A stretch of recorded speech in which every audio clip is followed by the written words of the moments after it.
ہم سب کے جمع ہونے کو اور اسلامی کوئز کو جو ہوئی ہے اس کو بھی قبول فرمائے، اور یہ اساتذہ نے جو بھی ٹوٹی پھوٹی محنت کی ہے ان اساتذہ کو بھی قبول فرمائے، ان بچوں اور بچیوں کو بھی قبول فرمائے، اور ان کے جو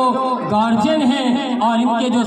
سرپرست اور ذمہ داران ہیں اللہ تعالیٰ ان کو بھی قبول فرمائے، اور اللہ سے دعا ہے کہ اللہ تعالیٰ میری آمد کو بھی قبول فرمائے، اور جو ٹوٹی پھوٹی باتیں آپ حضرات کے سامنے رکھی ہیں اللہ تعالیٰ ان سب پر ہر ایک کو عمل کی توفیق عطا فرمائے۔ وآخر دعوانا الحمد للہ رب العالمین، والسلام علیکم ورحمۃ اللہ وبرکاتہ۔